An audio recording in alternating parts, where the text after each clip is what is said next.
Est-ce que tu penses que l'industrie de la boxe avait très mal pris ton combat face à Tyson Fury? Très mal. Et j'ai toujours pensé ça, puisque c'était flagrant. Ça avait été... on a tous vu les réactions, les gens qui mettaient en cause la crédibilité de la boxe après le combat de Tyson Fury. Et on était tous conscients qu'ils allaient vouloir redorer leur image. Francis Ngannou, le prédateur, est revenu sur sa récente défaite face à Anthony Joshua. Dans une interview qu'il a accordée à notre grand frère Philippe Simon de la chaîne Investi au pays, qu'on fait un coucou en passant, le prédateur, l'enfant prodige de Bati, l'homme qui tape les gens pour vivre, a fait beaucoup de déclarations sur sa récente défaite. Est-ce que l'industrie de la boxe s'est servie de lui tout simplement pour redorer leur image, sachant que le premier combat de Francis Ngannou en boxe anglaise, c'était face à Tyson Fury? Et le fait de l'avoir envoyé au tapis, il y a des voix qui se sont levées, remettant en question le titre de Tyson Fury et surtout même cette industrie de la boxe. Alors Francis Ngannou fait beaucoup de révélations. Est-ce que l'industrie n'a pas pu digérer cela, sachant que c'est un outsider qui arrive à envoyer leur champion du monde au tapis et il fallait à tout prix redorer leur image? Vous allez écouter dans cet extrait d'interview qu'il a accordé. Mais surtout, la partie la plus surprenante concerne son adversaire Anthony Joshua. Et si tout ceci avait été organisé derrière le dos de Francis Ngannou pour donner une chance à Anthony Joshua de pouvoir affronter Tyson Fury et disputer la ceinture? Parce que ce qu'on ne sait pas et que Francis Ngannou nous dit dans cette interview, c'est que les Saoudiens avaient donné la responsabilité de l'organisation de ce combat au promoteur d'Anthony Joshua.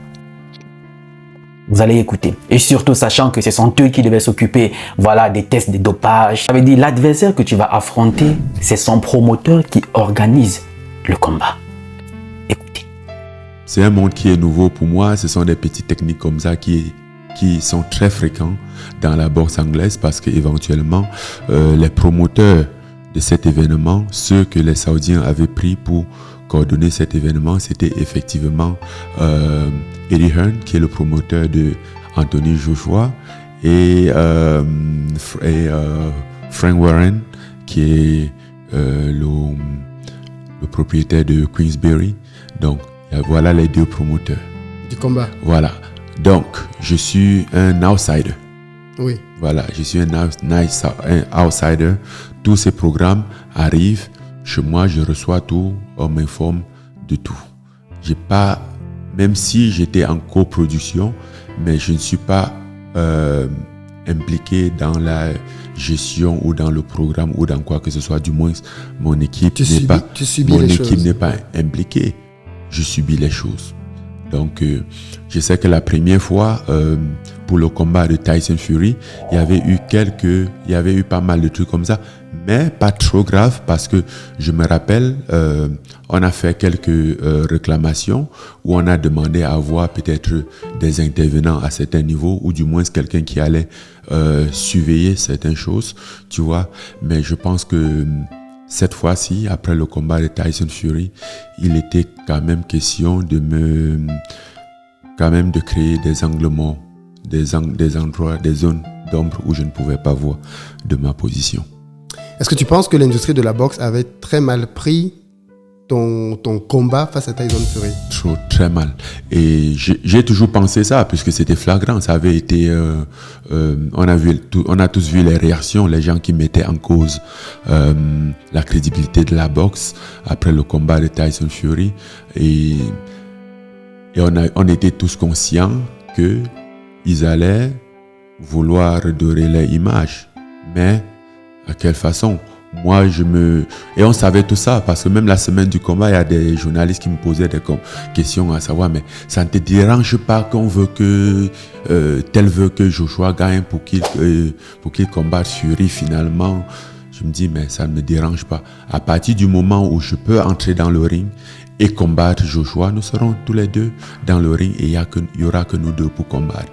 Si j'ai cette opportunité, je combats. Si je gagne, je gagne. Si je perds, je perds. Mais l'essentiel pour moi, c'est d'entrer dans ce ring et donner le maximum de moi. Je ne comprends pas le premier KO quand tu tombes. Parce que pour moi, le coup de poing ne te touche pas. Je ne comprends pas non plus. Déjà, quand je tombe, même moi-même, au sol, je suis surpris. J'ai dit, mais j'ai glissé ou qu'est-ce qui s'est passé? C'est ça. Parce que je ne sens pas le coup de Mais il n'y a poing. pas d'impact sur Pourtant, toi. Ouais. même lors des entraînements, je tombe. Au fait, je ne tombe pas, mais je prends des coups quand même costauds. Il y a un sparring partner qui va te mettre un coup auquel tu vas te dire, oh la vache, lui m'a eu. Tu vois, tu rentres même à la maison ce soir, tu sens, le soir là, tu sens ta mâchoire. Mais quand je tombe, et déjà, même avant d'arriver là, tu vois, et c'est pour ça que je me pose beaucoup de questions sur ce combat. Certains ont dit sur Internet que c'était un combat arrangé, que Francis Ngannou, on n'a pas reconnu Francis Ngannou pendant tout le combat et que c'était prévu comme ça. Prévu par qui?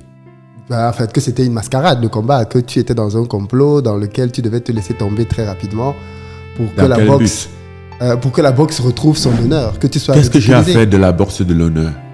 Moi, je pense que je m'inquiète de mon honneur. Hein? Je n'ai aucun intérêt dans l'honneur de la boxe. Je ne confirme pas cette thèse, cette théorie, mais je pense que c'est une possibilité que le combat a été arrangé seulement à mon insu. Seulement que je n'ai pas pris part Au deal, aux arrangements. aux arrangements, bien sûr. Voilà, donc je ne savais pas ce qui s'arrangeait, je ne savais pas comment ça s'arrangeait. Mais Je tu ne penses sais- que ça peut se faire en 2024 dans des sports aussi surveillés que... Surveillé par qui? Bon, entre eux, bien sûr, mais... Et voilà, effectivement. Celui qui vient te faire des prélèvements sanguins ou urinaires pour les examens, pour le test de dopage, c'est eux. Celui qui décide, qui va révéler, déterminer si tu dois être testé ou pas, c'est eux. Celui qui organise, qui fait tout, c'est eux. Tu dis surveillé par qui? À moins que tu me parles d'un organisme externe qui a un regard dessus, mais dis-moi par qui ils sont surveillés. C'est vrai. C'est Oui. ça le showbiz, c'est ça le business, C'est vrai. mon gars. Alors, après avoir écouté ça, la famille, qu'est-ce que vous en pensez? Est-ce que Francis Ngannou a été victime du fait qu'il soit novice dans la boxe anglaise et qu'il ne maîtrise pas tous ces paramètres qu'il a évoqués, parce que cela compte. Faire venir un combattant plus de 4h30 avant le combat et son adversaire viendra 2 heures avant, parce que c'est quand même ennuyant d'être dans ta loge pendant plus de 4 heures. Et voilà, avec tout ce qu'il a évoqué, qu'est-ce que vous en pensez? Surtout la partie la plus intéressante, c'est la boxe anglaise. Je crois qu'elle avait tout pour vouloir redorer son image, qui avait été écornée, sachant que son champion en titre a été envoyé au tapis par un novice, qui est Francis Ngannou. Et que les Saoudiens avaient remis l'organisation du combat aux promoteurs de son adversaire.